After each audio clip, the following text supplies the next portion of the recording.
Rasulullah surganya sudah jelas, tapi beliau masih berdoa, ya muqallibal qulub, tsabbit qalbi ala dinik.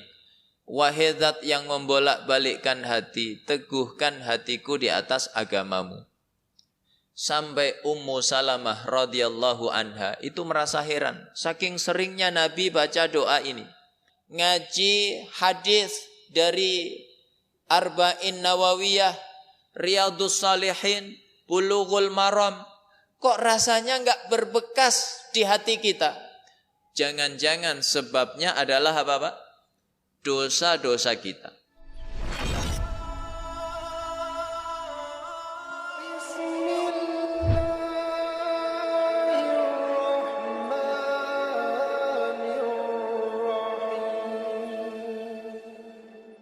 Bismillahirrahmanirrahim. Assalamualaikum warahmatullahi wabarakatuh. Alhamdulillahi wa kafa. Wassalatu wassalamu ala nabiyinal mustafa wa ala alihi wa sahbihi ahli sidqi wal wafa. Amma ba'd. Faqala Allahu azza wa jalla fi kitabihil karim. A'udzu billahi minasyaitonir rajim.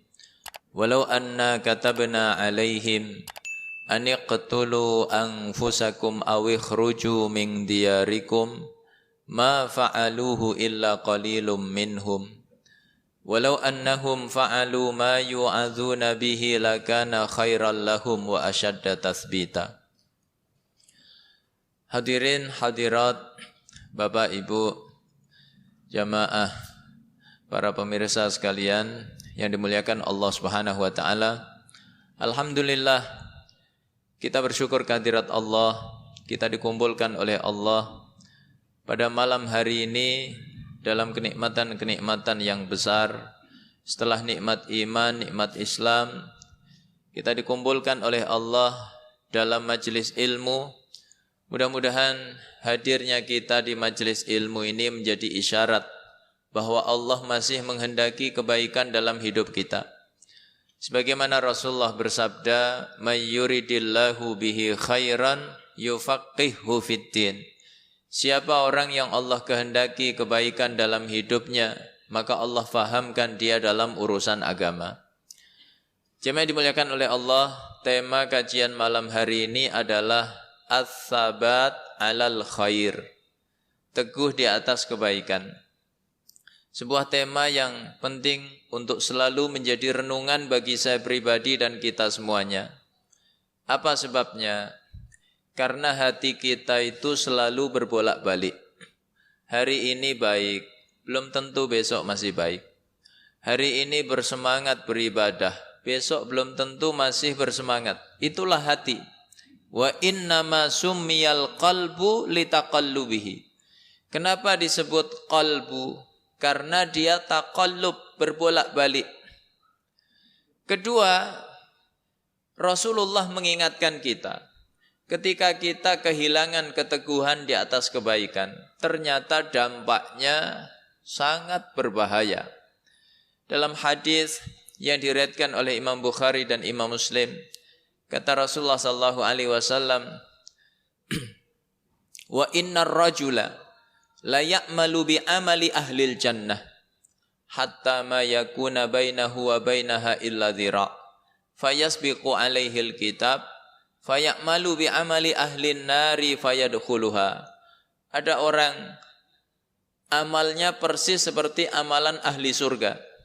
Dia sholat, dia puasa, dia berzakat, dia baca Quran, dia berzikir, dia infak, dia sedekah, dia umrah, dia haji. Persis seperti amalan ahli surga. Sampai kata Nabi, jarak antara dirinya dengan surga itu tinggal sehasta saja. Tapi catatan mendahuluinya, dia pun beramal dengan amalan ahli neraka.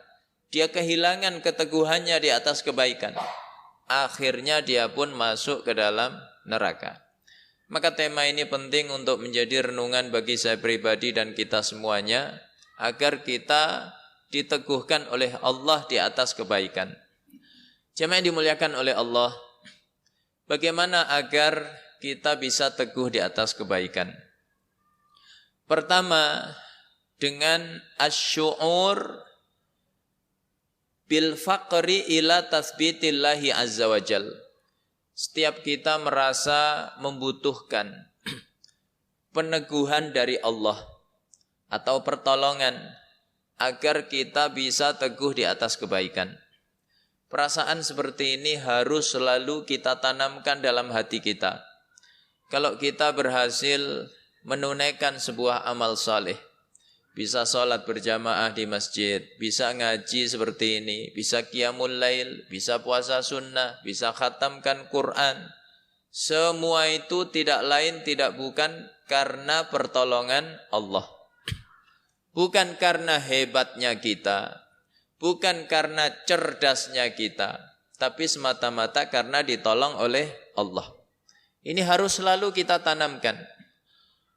Allah isyaratkan perkara seperti ini di penghujung surat Fatir. Summa awrathnal kitabal ladzina astafaina min ibadina. Faminhum zalimun li nafsihi wa minhum muqtasid wa minhum sabiqum bil khairati biidnillah.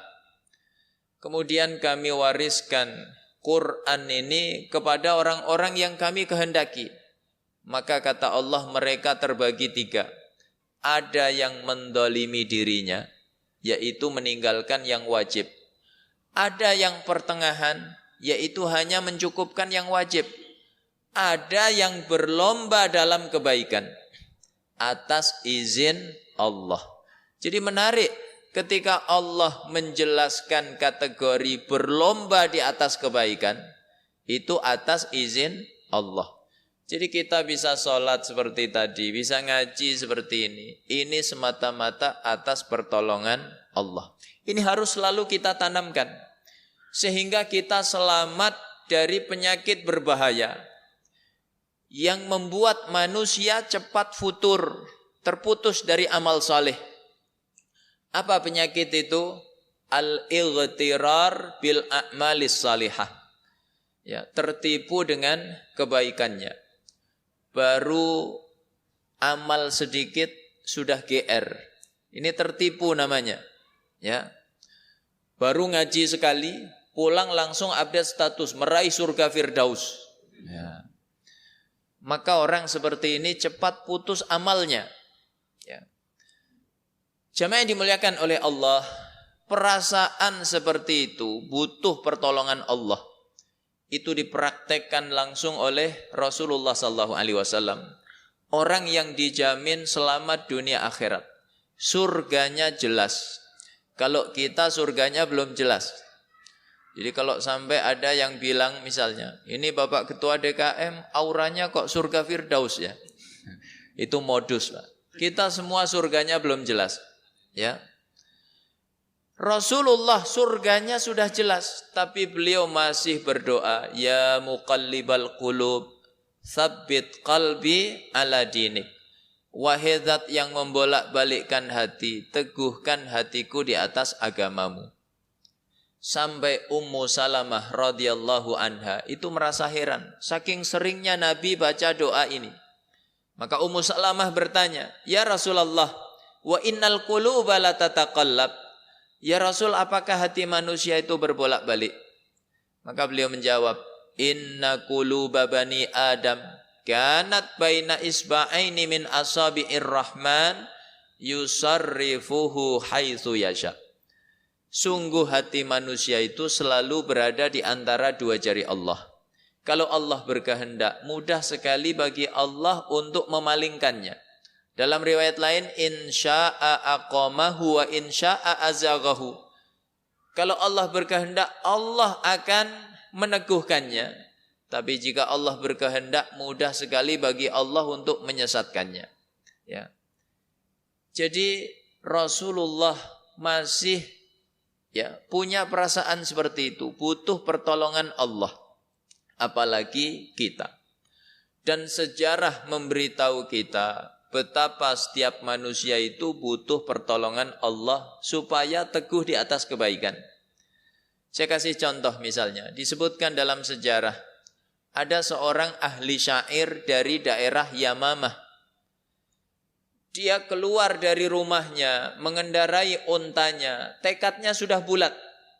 Ingin menuju Madinah Al-Munawwarah, menemui Rasulullah sallallahu alaihi wasallam untuk menyatakan masuk Islam. Di tengah perjalanan ketemu orang-orang musyrik. Orang musyrik khawatir kalau sampai orang ini masuk Islam. Karena dia ahli syair. Namanya A'sya bin Qais.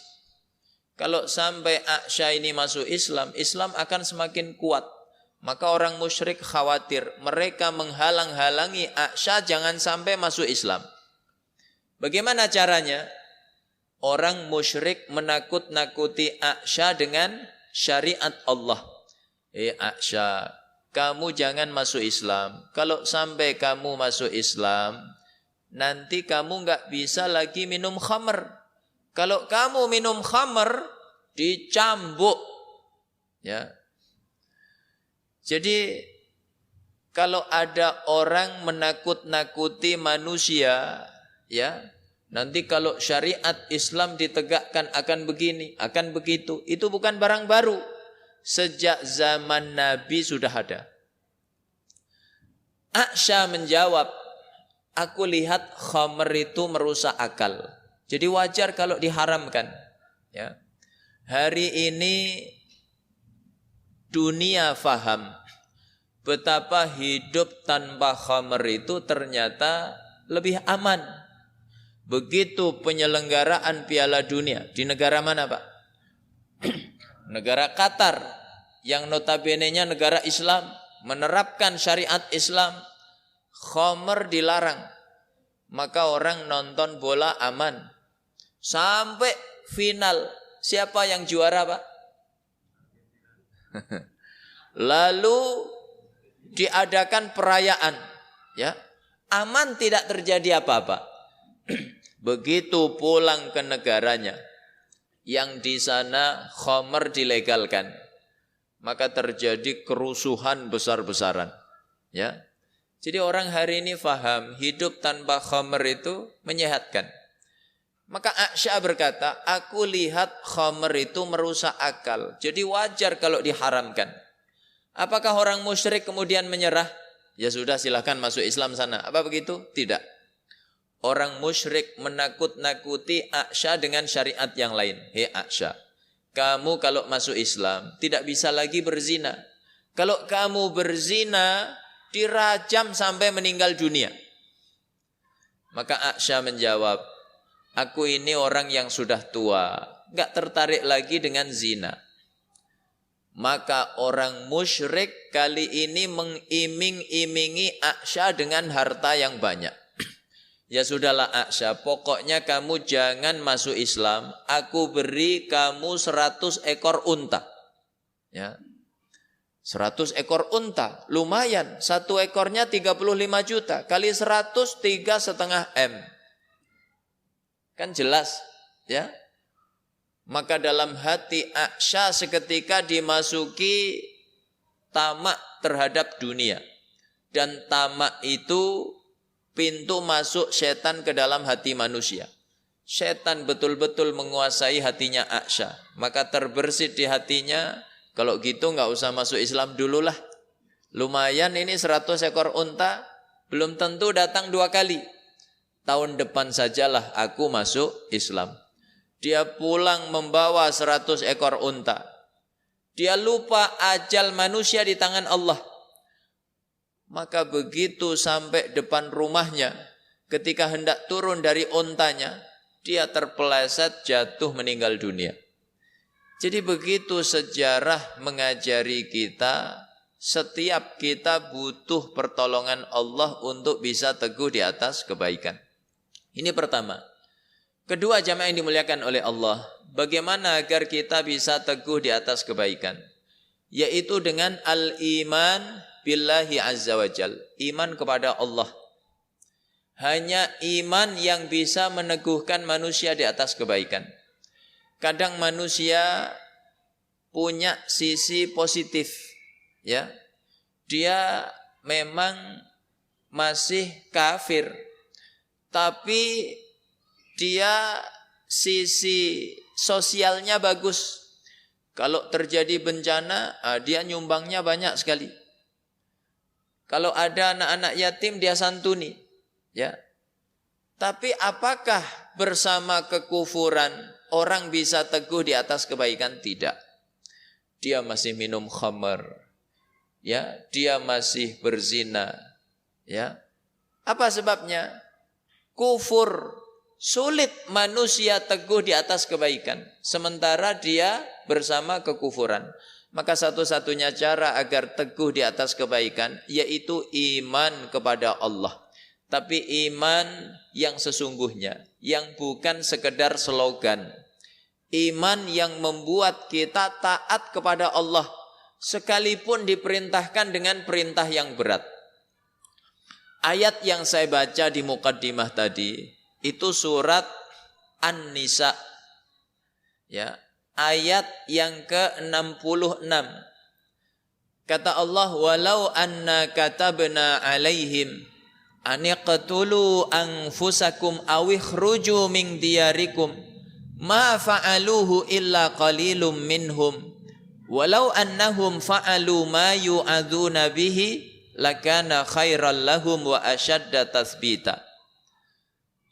Kata Allah, andaikan kami wajibkan kepada mereka, yaitu orang-orang Yahudi, untuk membunuh diri mereka, ataukah meninggalkan tanah kelahiran mereka, niscaya mereka tidak akan mengerjakan itu kecuali hanya sedikit orang saja. Padahal kalau mereka mengerjakan itu lebih baik bagi mereka dan itu lebih meneguhkan hati mereka. Apa sebab turunnya ayat ini? Satu hari orang Yahudi membanggakan diri di hadapan Thabit bin Qais. Thabit ini juru bicaranya Rasulullah sallallahu alaihi wasallam. Orang Yahudi itu berkata, "Innallaha qad kataba alainal qatla faqatalna anfusana." Tahu enggak? Allah dulu pernah perintahkan kami dengan perintah yang berat, yaitu perintah bunuh diri. Tapi meskipun perintah ini berat, kami taat. Maka Thabit menjawab, "Lau kataballahu alaina la fa'alna." Kalau perintah itu turun kepada kami, kami pun taat. Ya. Maka Allah menurunkan ayat tadi yang menggambarkan betapa Yahudi itu tidak mentaati perintah Allah. Kalaupun ada yang taat hanya sedikit saja, ya. Jadi jamaah yang dimuliakan oleh Allah, syariat agama Yahudi hari itu, kalau ada orang melakukan dosa besar, maka cara taubatnya diantaranya adalah bunuh diri. Ya. Disebutkan dalam surat Al-Baqarah ayat yang ke-54. Wa idh qala Musa liqaumihi ya qaumi innakum zalamtum anfusakum bittikhadhikumul ijla fatubu ila bari'ikum faqtulu anfusakum dzalikum khairul lakum inda bari'ikum fataba alaikum innahu huwat tawwabur rahim. Ingatlah ketika Musa berkata kepada kaumnya, "Hei kaumku, sungguh kalian telah zalim dengan menjadikan anak sapi sebagai Tuhan. Maka taubatlah kalian kepada pencipta kalian, bunuhlah diri kalian." Begitu syariat agama Yahudi hari itu. Maka ada 3 riwayat bagaimana cara mereka bunuh diri. Riwayat pertama, yang tidak nyembah sapi disuruh mengeksekusi yang nyembah sapi. Riwayat kedua, sesama penyembah sapi diperintahkan untuk saling membunuh. Riwayat ketiga, mereka diperintahkan untuk bunuh diri. Berapa orang Yahudi hari itu yang mati? 70.000. Banyak apa sedikit, Pak? Ya. Maka alhamdulillah syariat Nabi kita Muhammad tidak seperti itu. Kalau kita khilaf, terjatuh dalam dosa, maka cara taubatnya bukan bunuh diri. Cara taubatnya pertama menyesal atas kesalahan yang kita lakukan. Kedua, menghentikan secara total kesalahan kita. Yang ketiga, berazam tidak mengulanginya. Yang keempat, mengganti keburukan dengan kebaikan. Innal hasanat yudhibnas sayyi'at. Kebaikan itu akan menghapus keburukan. Jadi jamaah yang dimuliakan oleh Allah, orang Yahudi tadi ya membanggakan diri. Dulu pernah diperintahkan perintah yang berat, tapi mereka taat. Maka dibantah oleh Allah, orang Yahudi enggak begitu. Maka slogan mereka diabadikan dalam Al-Quran, sami'na wa asaina. Kami mendengar, tapi kami enggak mau taat. Ini slogannya Yahudi Nasrani. Sedangkan kita kaum muslimin, slogan kita dalam Al-Quran disebutkan sami'na wa ata'na. Kami mendengar, kami taat. Maka begitu ayat tadi turun, bagaimana respon para sahabat? Abu Bakar As-Siddiq menemui Rasulullah SAW. Ya Rasulullah, lau amartani an aqtula nafsi la fa'altu. Ya Rasul, andaikan engkau perintahkan aku bunuh diri, pasti aku lakukan. Ya. Lalu datang laki-laki kepada Rasulullah SAW. Kata laki-laki itu, ya Rasulullah, lau kataballahu alaina la fa'alna. Ya Rasul, andaikan Allah perintahkan perintah itu kepada kami, pasti kami lakukan. Maka Rasulullah memuji keimanan para sahabat. Kata Rasulullah begini, inna min ummati larijalan al-imanu fi qulubihim asbatu minal jibalir rawasi. Sungguh di antara umatku itu terdapat sekelompok manusia yang iman di hati mereka itu lebih kokoh dibanding gunung. Ya. Lalu Rasulullah membaca ayat tadi dan berisyarat ke arah Abdullah bin Rawahah. Kata Rasulullah begini, lau kataballahu alaihi lakana min ulaikal qalil. Andaikan Allah perintahkan perintah ini kepada dia, maksudnya Abdullah bin Rawahah, pasti Abdullah bin Rawahah itu termasuk golongan yang sedikit. Artinya yang taat kepada Allah Subhanahu wa taala. Ya. Siapa Abdullah bin Rawahah itu? Beliau salah satu dari 12 sahabat Ansar yang berbaiat kepada Rasulullah dalam peristiwa Bai'atul Aqabah yang pertama. Dan inilah salah satu peristiwa yang melatar belakangi terjadinya hijrah dari Makkah ke Madinah Al-Munawwarah.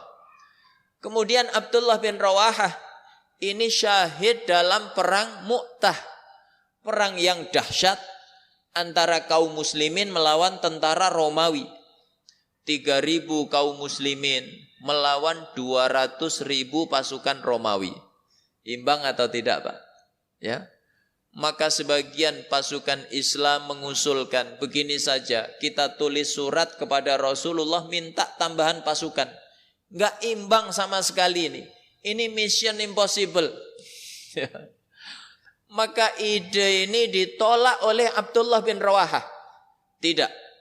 Kata Abdullah bin Rawahah, kita berjihad di jalan Allah bukan karena jumlah pasukan, bukan karena kekuatan senjata, tapi kita berjihad di jalan Allah dalam rangka meraih salah satu dari 2 kemuliaan. Apakah menang di jalan Allah ataukah syahid di jalan Allah? Maka saking dahsyatnya perang ini, Rasulullah menunjuk 3 komandan sekaligus. Pertama, panji Islam dipegang oleh Zaid bin Harithah. Rupanya Zaid syahid. Kedua, panji Islam dipegang oleh Ja'far bin Abi Thalib. Ya, Ja'far pegang panji Islam, dia kibarkan dengan tangan kanannya. Rupanya tangan kanannya ditebas oleh musuh sampai putus. Apakah Ja'far menyerah? Tidak. Meskipun darah mengucur dari tangannya, diambil dengan tangan kirinya. Dikibarkan panji Islam. Lagi-lagi ditebas oleh musuh. Putus. Panji Islam terjatuh. Apakah Ja'far menyerah? Tidak. Diambil dengan dagunya. Dipegang dengan lehernya. Ya. Lalu Ja'far ditusuk dengan tombak. Akhirnya dia pun syahid. Maka berikutnya panji Islam dipegang oleh Abdullah bin Rawahah. Akhirnya Abdullah pun syahid. Rasulullah hanya menunjuk 3 komandan. Semuanya syahid. Akhirnya kaum muslimin bermusyawarah. Terpilihlah komandan berikutnya. Siapa dia? Khalid ibnul Walid. Ya, yang dijuluki Saifullah al-Maslul, pedang Allah yang terhunus. Ya, disitulah Khalid terkenal di kalangan tentara Romawi. 3.000 lawan 200.000, tapi berhasil menang. Kan luar biasa. Ya. Jadi jamaah yang dimuliakan oleh Allah, Rasulullah berisyarat ke arah Abdullah bin Rawahah. Kalau perintah tadi turun ke Abdullah bin Rawahah, pasti Abdullah bin Rawahah termasuk golongan yang sedikit, yang taat kepada Allah Subhanahu wa taala. Iman yang kokoh melahirkan ketaatan yang totalitas. Itulah yang bisa membuat kita teguh di atas kebaikan. Maka sahabat itu diberi perintah kebaikan apapun pasti dijaga sampai akhir hayatnya. Abu Hurairah radhiyallahu anhu diberi wasiat. Kata beliau, "Ausani khalili bisalasah." Kekasihku Rasulullah berwasiat kepadaku 3 perkara.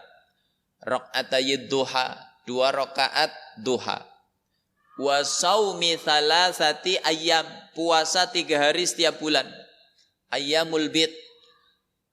Wa an utira qabla an anam, agar aku witir sebelum tidur. Maka Abu Hurairah menjaganya hingga akhir hayatnya. Ya, jadi iman yang melahirkan ketaatan itulah yang bisa membuat kita teguh di atas kebaikan. Ini kedua.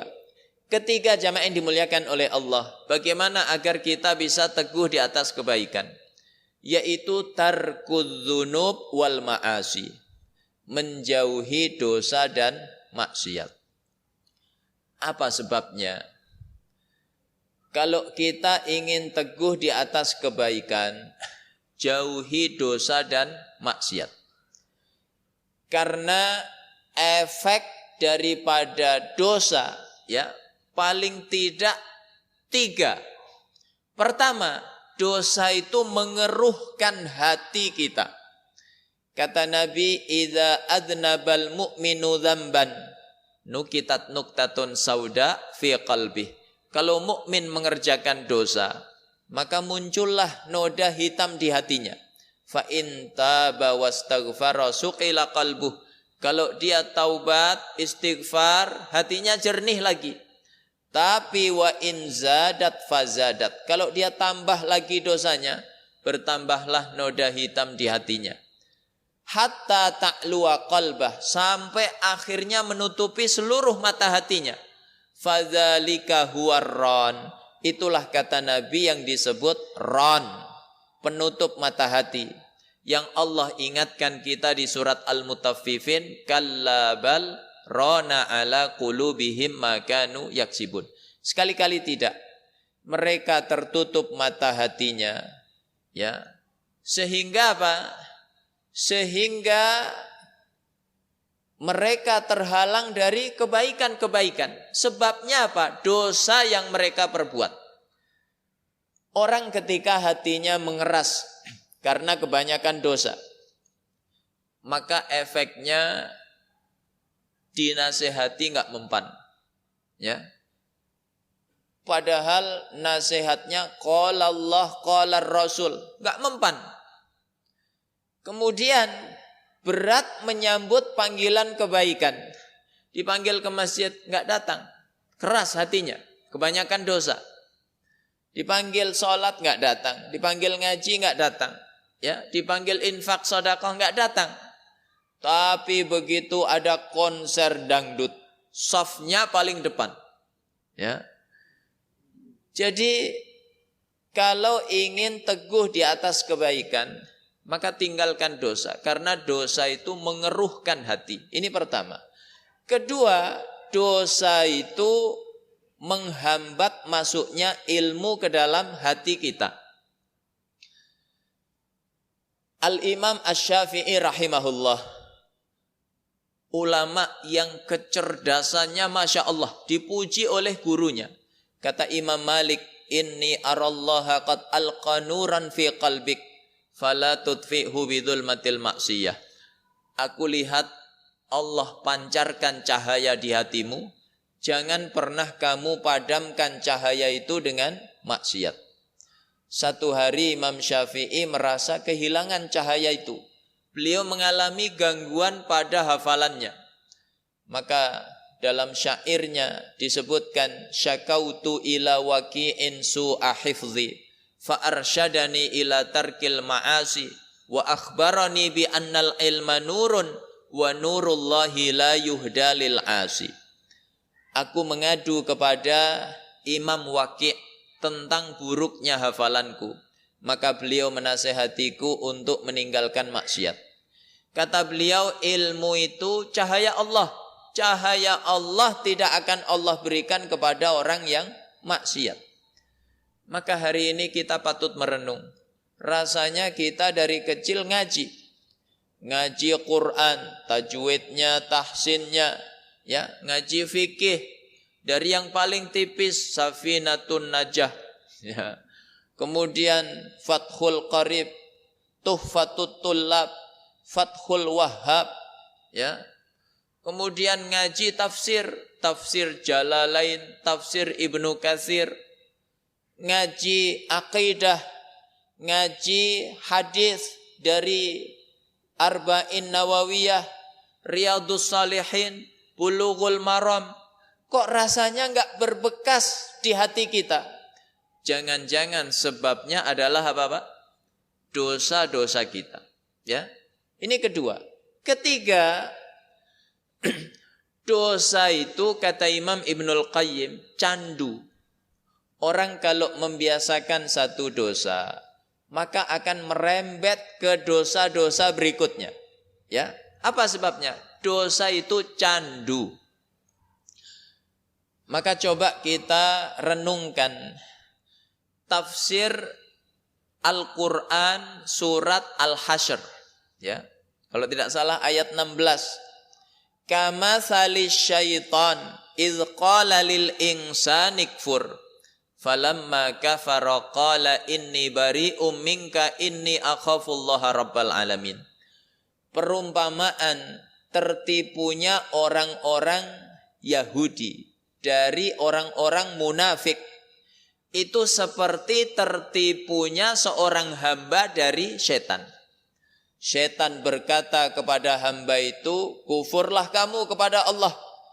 Begitu hamba itu sudah kufur, setan pergi meninggalkannya. Setan berkata, sungguh aku takut kepada Allah Subhanahu wa ta'ala.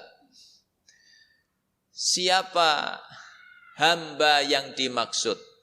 Dalam tafsirnya dijelaskan, ada seorang ahli ibadah, beribadah kepada Allah 60 tahun lamanya.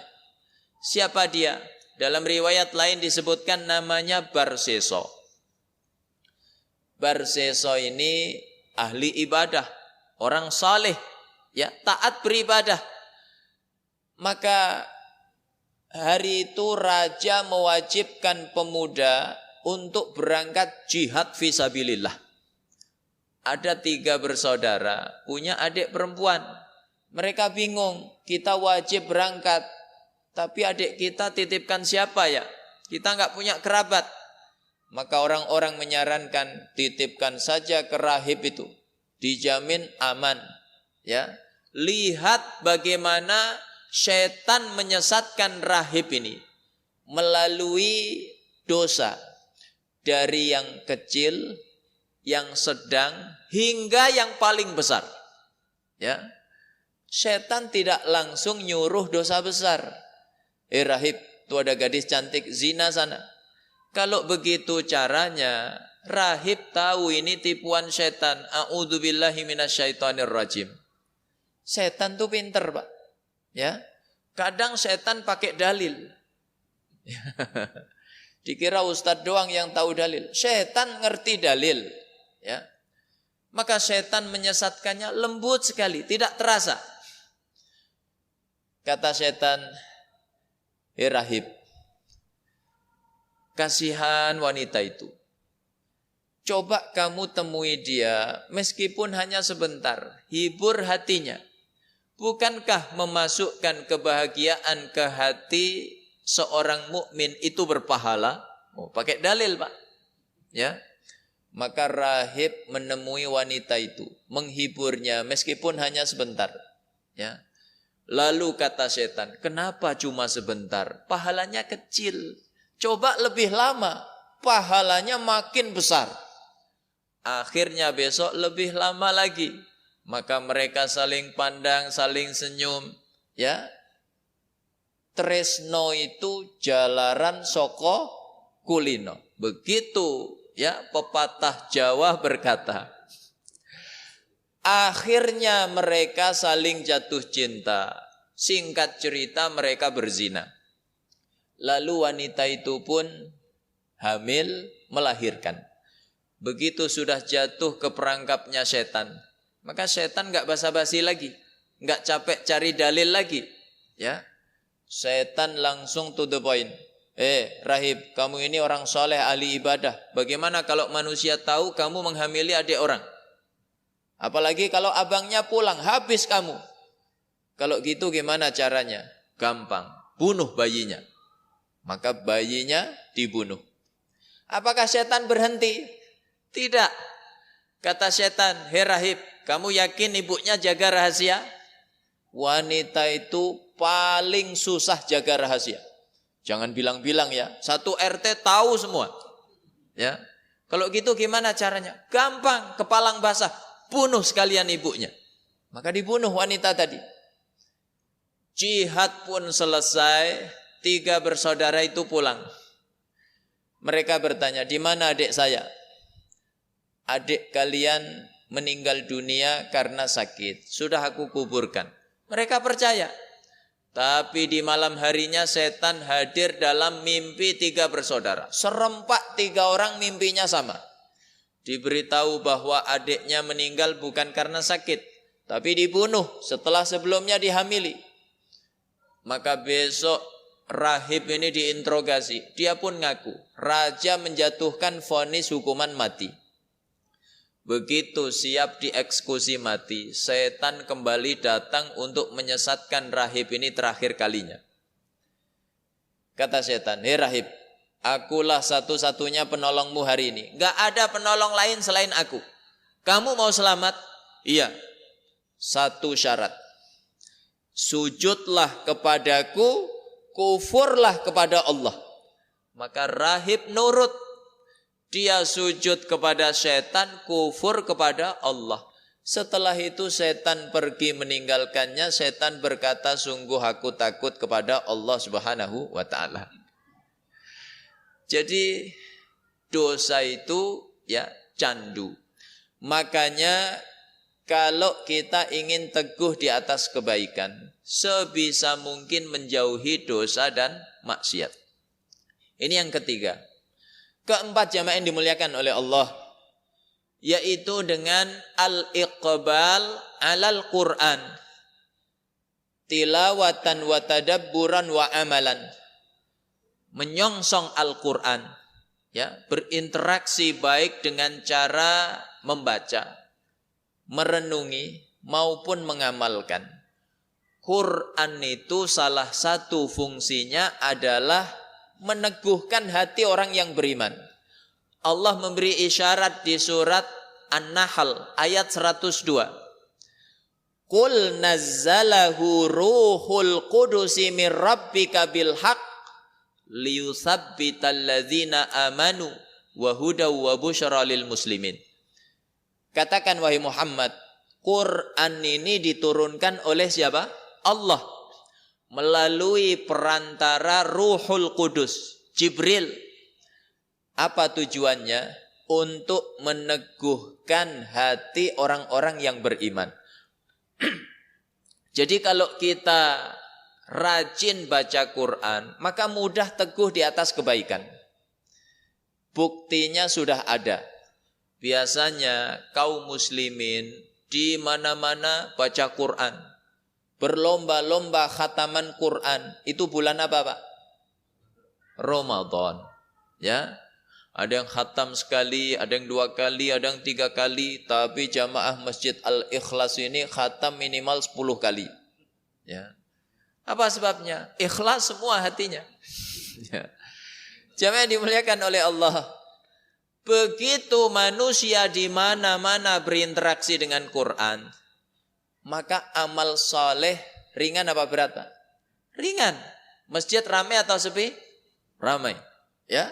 Orang tidak cuma menjaga yang wajib, yang sunnah terjaga. Qobliyah, ba'diyah, duha, tahajud, witir, semua terjaga. Infak, sedekah selama Ramadan, Pak. Naik atau turun? Naik. Orang bersemangat beramal soleh. Apa sebabnya? Dekat dengan Quran. Begitu Ramadan berakhir, ya, tilawah ikut berakhir. Quran disimpan di lemari, dikunci, ilal liqa, sampai jumpa episode Ramadan berikutnya. Orang sibuk dengan baju baru, ya, celana baru, sendal baru, gamis baru, jilbab baru. Sebagian ada yang kendaraan baru, bahkan ada yang istri baru. Tapi pelan-pelan aja, Pak. Ya, soalnya di live. Ya. Nanti ibu-ibunya marah di rumah. Sibuk mudik, ya, sibuk ngurusi kue, sibuk anjang sana anjang sini, halal bihalal sana, halal bihalal sini. Biasanya setelah itu yang nambah tilawahnya atau berat badannya, Pak. Maka begitu orang kembali jauh dari Quran, amal soleh terasa berat. Ya.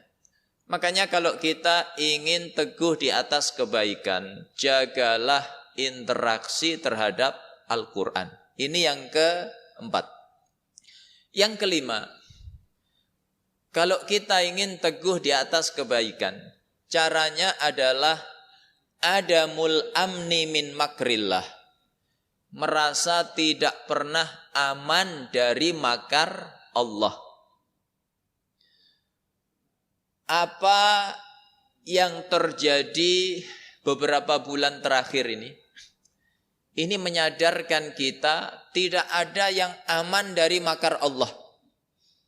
Yang tinggal di gunung kena longsor, yang tinggal dekat laut kena ombak, ya. Yang di tengah-tengah seperti kita kena banjir, kadang gempa. Enggak ada yang aman dari makar Allah Subhanahu wa ta'ala. Maka perasaan seperti ini itu harus selalu menghiasi hati kita sebagai seorang mukmin. Ciri mukmin itu seperti itu, enggak pernah merasa aman dari makar Allah. Makanya dikatakan al-mu'minu yara dzunubahu kaqa'idin tahta jabalin yakhafu ayyaqa'a alaih. Mukmin itu melihat dosa itu seperti orang duduk di lereng gunung. Maka dia takut kalau gunung itu longsor dan menimpa dirinya. Ulama menjelaskan kenapa perumpamaannya kok gunung longsor. Karena musibah lain ada celah menyelamatkan diri.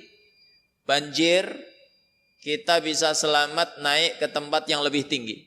Gempa, kita bisa selamat dengan keluar dari bangunan, keluar dari rumah, keluar dari masjid. Ya. Tapi kalau musibahnya sudah gunung longsor, kemana menyelamatkan diri? Naik enggak selamat, turun lebih tidak selamat. Ya. Itulah mukmin begitu, tidak pernah merasa aman dari makarnya Allah. Maka orang yang punya perasaan seperti itu, dia akan teguh di atas kebaikan. Terakhir sebagai penutup, zaman ulama kita Imam Ibrahim bin Adham, beliau didatangi pemuda. Pemuda ini curhat karena selalu muncul keinginan maksiat dalam hatinya. Ya, pemuda syahwatnya membara, selalu terbersit keinginan maksiat. Maka beliau curhat kepada Imam Ibrahim bin Adham, wahai Imam, kenapa saya kok sering terbersit keinginan untuk maksiat? Kata beliau, ya enggak apa-apa, boleh, tapi syaratnya 5. Pertama, jangan makan rezekinya Allah. Kedua, jangan tinggal di buminya Allah. Ketiga, cari tempat yang tidak bisa dilihat oleh Allah. Keempat, yakinkan kamu saat didatangi malaikat maut, kamu bisa berkata, aku tidak mau mati sekarang. 10 tahun lagi, 20 tahun lagi lah. Ya. Kelima, yakinkan saat kamu diseret malaikat Zabaniyah, hendak dilempar ke neraka, kamu bisa berkata, saya tidak mau ikut Anda, saya maunya masuk surga. Seketika pemuda ini sadar, dia tidak pernah aman dari makar Allah dari dunia sampai akhirat. Maka keinginan maksiat itu hilang. Dia pun teguh di atas kebaikan. Inilah jamaah yang dimuliakan oleh Allah, sebuah renungan untuk saya pribadi dan kita semuanya. Kalau ada yang benar semata-mata dari Allah, kalau ada yang salah itu kekhilafan saya mohon maaf yang sebesar-besarnya. Mudah-mudahan kita semuanya diteguhkan oleh Allah di atas kebaikan hingga akhir hayat kita, sehingga kita menghadap Allah dalam keadaan husnul khatimah. Amin ya rabbal alamin. Aqulu qouli hadza wa sallallahu ala nabiyina Muhammad wa ala alihi wa sahbihi wasallam walhamdulillahi rabbil alamin. Assalamualaikum warahmatullahi wabarakatuh.